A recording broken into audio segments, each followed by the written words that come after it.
Okay. First and foremostly, thank you all for your attendance at the SANFL IGA League Grand Final Press Conference.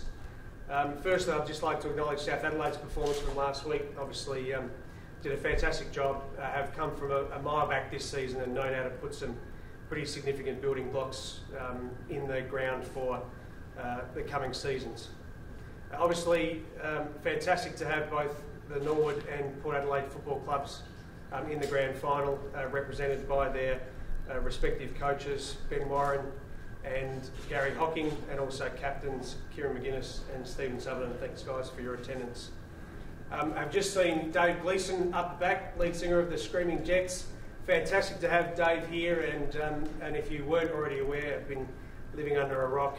The Screaming Jets will be performing at 2 o'clock on Sunday before the match. So, Dave, fantastic to have you here. Before I hand over to the SANFL's Executive Commissioner, Lee Wicker, I'd just like to acknowledge that this is Lee's last match overseeing the SANFL and also the SANFL competition.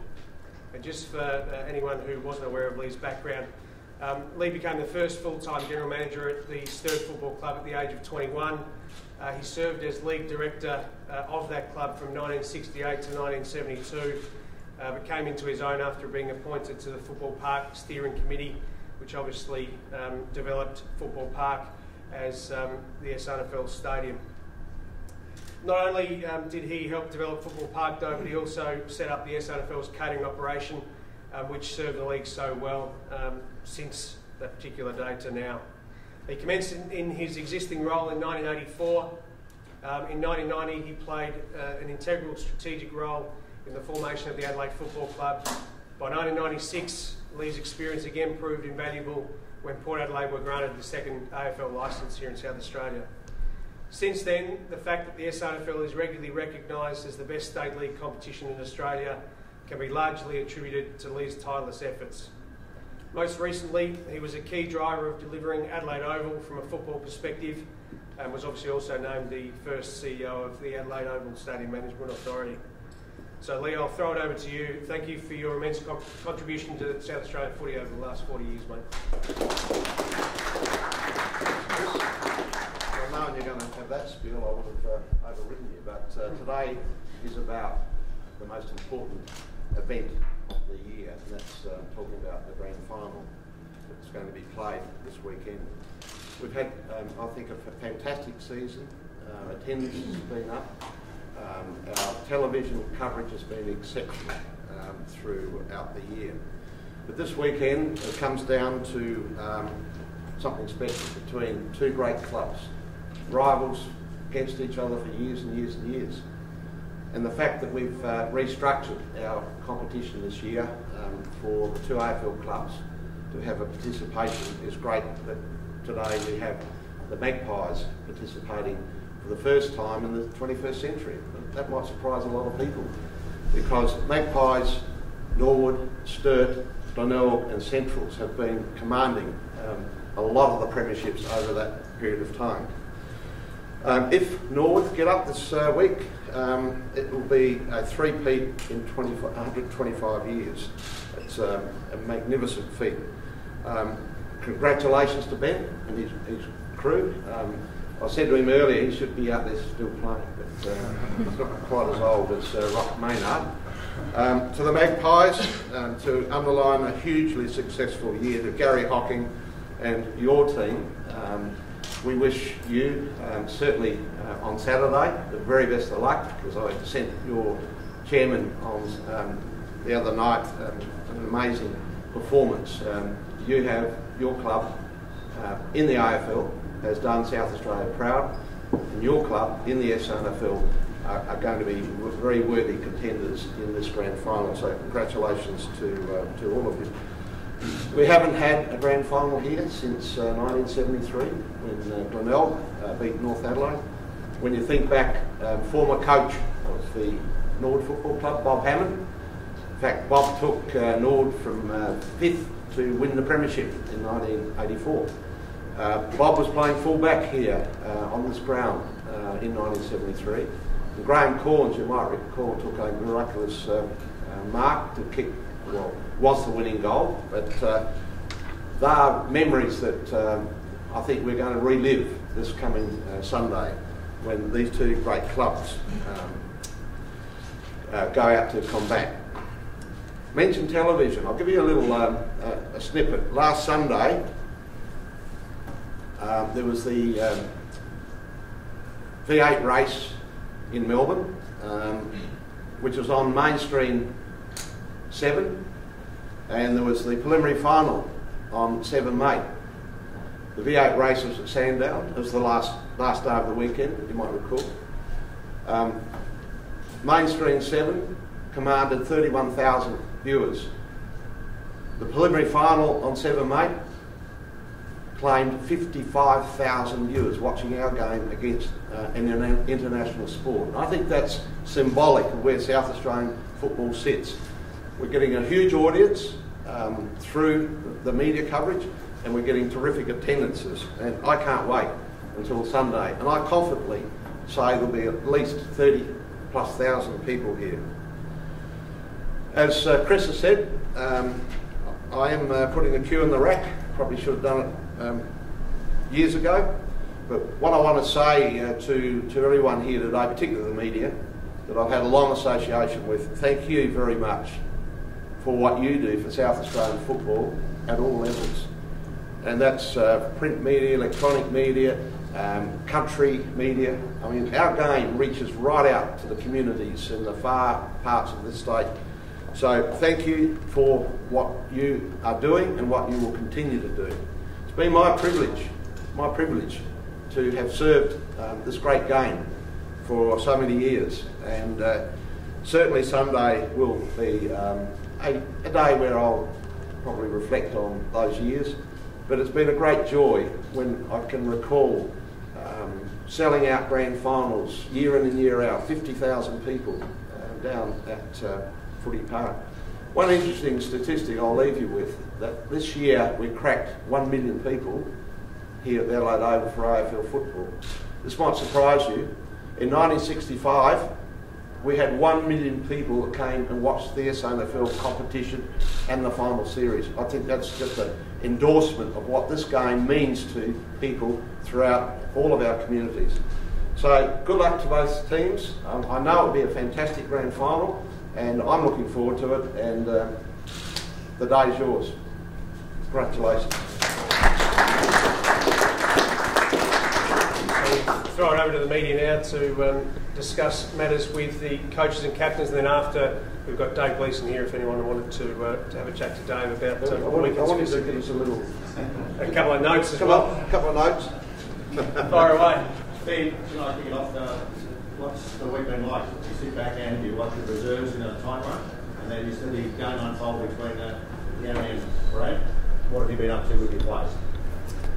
Gave the weekend off to the players. They obviously came and watched the reserves men out here on the weekend who got beaten by Sturt, and then obviously we watched Port Adelaide beat South Adelaide. So took a little bit out of the game. Port were obviously very good. They've been the best team all year, so we'll certainly have to be our best on Sunday to beat them. Likely changes? James Allen will come under some strong consideration, along with Stephen Baldasso, who's played 16 games this year as well. So we need to be good around the stoppages, and I think James offers that to us. So we'll find out tomorrow night at training. Lee just touched on it, 125 years since you won 3 in a row. Does that mean not much, or not really as you build up?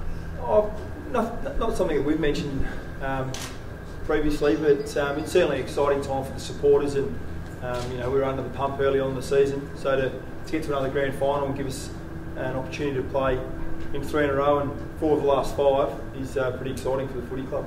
How do you feel going into the game as a coach versus going into the game as a player this week?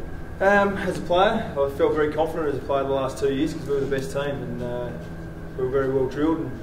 But as a coach, we probably haven't been the best team this year, so Port Adelaide are a very good team, and we certainly have to beat our best to beat them on Sunday. How much of an advantage was it to have the week off, do you reckon, in your preparation so far, and sit back and watch Port really have to, use a lot of petrol tickets to get past South again?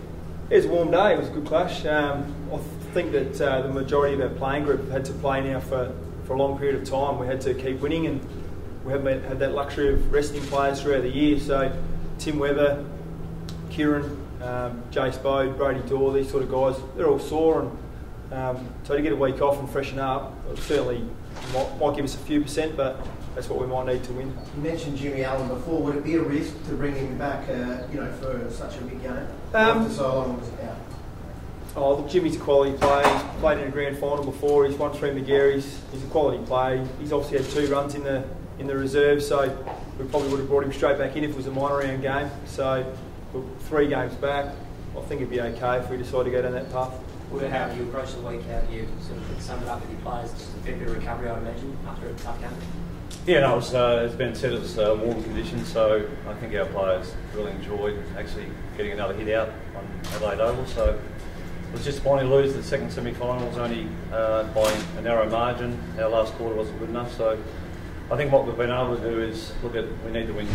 At least played really well for 4 quarters against Norwood. You know, they're a class act, well coached, they're well drilled, so we'll have to start really well, leading the game early and try and hang on. Is it just that 4 quarter effort that you need to be better for the second semi, or is there something specifically? Yeah, look, it's a matter of playing really well for 4 quarters, being in the game early. There's some things that we need to correct. You know, when we win the ball, Norwood do some really good things defensively. So we've certainly looked at that over the last few days, and we'll go back again this week. Still got some time between now and Sunday to have a look at just a few more things that we need to get right against a really good team. I think Impey and Young, if you lose the prelim in the AFL, they're not allowed to play on Sunday in the grand final. Yeah, that's correct. Yeah. Does that make it hard to plan?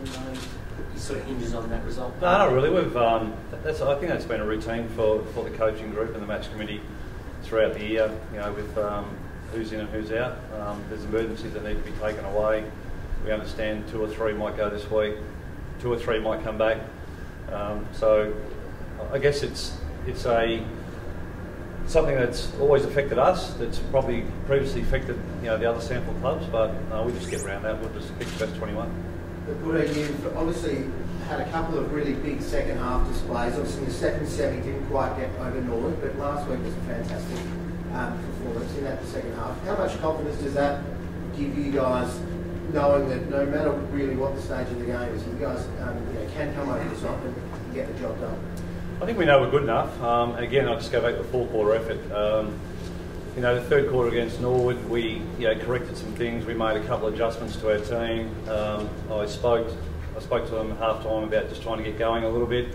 Probably played a little bit too safe at times. But again, full credit to Norwood. They certainly learn a lot from both our games during the year. And again, we'll need to go back to that and have a look at what we can do to counteract that and get better at that. So, it's just going to be a really great contest, great for our fans. Good to be back here on Adelaide Oval playing the first grand final here. So, it's going to be a big weekend for our footy club.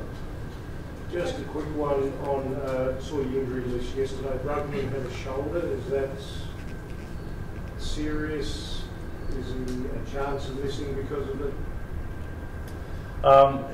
He'll train during the week. Seen the physio last night. Received a text from him this morning. He said he's right to go, which I guess any player, whether they're in rehab or they're not, they'd certainly be chomping at the bit to be out there. So look, he's been really important to us throughout the year, being able to offer some flexibility, to be able to play forward, through the ruck, and also to be able to match up on a Newton or a Door down forward. You just mentioned before playing here at Adelaide Oval. What type of crowd are you expecting with Port playing over in Melbourne? Well, I think that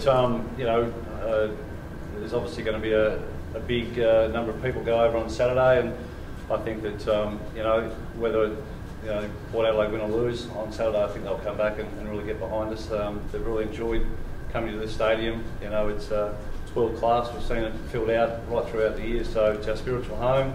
We've won a lot of premierships here, so I think they'll certainly get on board and come in on Sunday and probably have a change of clothes in the car and come straight to the ground. So, mate, you must be pretty proud to be leading your beloved Magpies into a grand final. Yeah, mate, obviously first time for me. Massive honour to lead the most successful club. Can't wait for this weekend. Obviously, haven't had a grand final since '99, and our last final was in '08, and Nord knocked us out straight away. So look, the boys are really excited, and yeah, we can't wait for Sunday. Steve, you spoke to us on ABC Radio after the game in the middle of the ground, and you were genuinely emotional. This was 10 or 15 minutes after the game, and you were saying about how important it was for you, following through a dream that you had, to captain or to get on field with this side and to play a major game. It gave us the impression that this is probably one of the biggest sporting occasions you will have been involved so far in your life. Oh, it's 100% the biggest moment of my life, it will be. Yeah, obviously growing up in the North Haven area, so obviously in the Port Zone, there's nothing I've ever wanted to do more than to play for the Maggies and play for Port Adelaide, and to become the captain of the club is just something I could never have dreamed of. What's the coping mechanism been like for you then during this week? Gary would be saying keep a lid on it, but with so much around you and this is something that is a dream, what have you been like? How have you been able to cope getting through it? I'm obviously excited, mate. Something I've never experienced before. But yeah, I'm trying to keep a bit of a lid on it. Got to try and lead the way, I guess, and keep calm and composed. We know we've still got a job in front of us, so look, I'm just trying to keep a bit of a lid on it. But yeah, the excitement's definitely there. There is a fair bit of finals inexperience, I guess, within your group. How's the group as a whole sort of been taking it in this like this week? Yeah, exactly right. What a lot of people don't sort of understand from the outside is that we do have a really young and inexperienced team when it comes to finals and that sort of thing. So, look, we're just trying to do all the right things. We're not changing our preparation too much. We're just, obviously recovered last night and we'll probably do the same again tonight. So, look, our preparation is not going to change. We're just really looking forward to the challenge. Gary, you've obviously experienced, the biggest stage in football, unfortunately on the wrong end of things a few times, but what's your message been to the lads about, how to cope with the build-up for a game like this? Well, you've got to try and keep it a normal week. I know it's a crazy football town and supporters will get behind the whole game, and both clubs, but you've got to try and keep it as normal as you can. You just got to try and keep the players settled and focused throughout the week. Leading into the game, there'll be a few nerves, there'll be a few questions asked, of us as a group, and also players individually will be, trying to maybe focus on perhaps, the post-match stuff, which can get in the road a little bit. There's a job to be done, and it's a strong opponent, and we'll have to be at our best. Kieran, we just heard Stephen talk about, Port's relatively inexperienced record with finals in terms of their group. All the blokes have been there and done it the last couple of years. Unfortunately, missed 2012. But having that experience from last year, how important is that going to be for you guys? Yeah, I think it's important. Experiencing the week and the build-up probably plays to our advantage a bit. Not really too sure how much. There's probably other aspects that Port have got in their advantage, for example, they're full-time and those kind of things. So I guess you can kind of speculate as to how much those kind of things are an advantage or a disadvantage or whatever. But I guess at the end of the day, you roll up on Sunday and you just play another game of football. So how much does what about Nathan Bassett? Should you expect that he'd say, hello, how you going, boys? Turn up on the weekend and drift past the coaching box, pop into the change rooms beforehand? Yeah, I think he's coming. Yeah, he's booked his flights a couple of weeks ago, so he's pretty keen to come over, and he's obviously been instrumental in the formation of the way that we play, and certainly he's very proud, and I know that he's very excited to be seeing Order play Port in the grand final. Just on the Kieran, how much does playing against the Maggies that are playing here add to sort of the build-up and the whole thing about the game? Yeah, probably adds a fair bit. I think the rivalry's been spoken about already.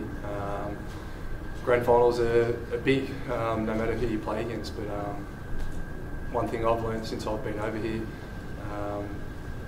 since 2007, is Norwood and Port playing some, pretty fierce contests. And I guess even though there was a bit of a landscape change in the competition this year, the 3 times that we've played them this year, it's been they've been terrific contests. So it'll probably add to the build-up and make the game, potentially a little bit more hotly contested. What does it mean to the players? We heard from Ben before, but does it mean anything extra to the players to have that chance to record 3 flags in a row? I think that might be just a bit of an individual thing. I think some people might take that on board and maybe that might motivate them more, and other people may disregard it and just be motivated about playing in another premiership with a few of their mates for Norwood. So we haven't spoken about it around the footy club. I guess people will take that on board however they want, I suppose. Yeah. Karen, yep. Now you're an evergreen veteran of the side, I suppose. You're still getting nervous? You're still having the pre-game stuff that you spoke about last year? Yeah, I get nervous sitting here and chatting to you guys. Get nervous during the year playing home and away matches. So I guess I try not to fight it. Just embrace it and accept that that's my personality and that's what happens to me when situations like this come about. I don't think it really impacts on the way I perform. It's just the way that I feel, and I'm excited, I'm nervous, I'm a bit jittery, even though I'm 31, so that's just the way it is, and I've learned to deal with that, I suppose. Gary, the AFL team's obviously gone so well through the finals. How much do your boys draw off of that, or is it completely separate? I think it rubs off and certainly flows through our playing group, that energy. The Richmond game here, was a great opportunity for our boys to get back into some real form, some real energy right at the start. We showed those first 7 goals, and not so much the goals themselves, the way that the goals came about through really good pressure and good ball movement. So, and at halftime on the weekend, I spoke about the Norwood game the previous week being, I think it was about 27 points down at half-time. We're only 17 at this stage against South Adelaide, a really good opponent. So it was a matter of just trying to draw some stuff from the parallels from Saturday night, and our boys sat up and watched that. They really get excited about the way the AFL team really played and played strongly over in Fremantle in the second half. So as a coach, you try and draw on little things. There's little props that you can use along the way. Certainly, we took some stuff out of the Richmond game and also out of the Fremantle win. Gary, what's your message for the boys this weekend? Game style playing. For the whole week, just probably enjoy it a fair bit. Don't try and tuck it away too much. Enjoy the moment. Saturday presentation here at Adelaide Oval will be a great experience for our guys. As Stephen said, we're a young group, but I think it's about looking back, reflecting, enjoying it, but also making sure that we're really focused on Sunday.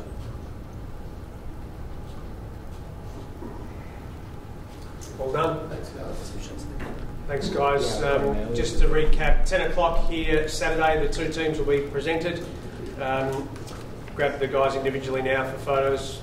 All that sort of stuff if you need to, and obviously David Gleeson from the Screaming Jets. Thank you all for your attendance. Sunday it is. Just do a bit of captain stuff. Yeah.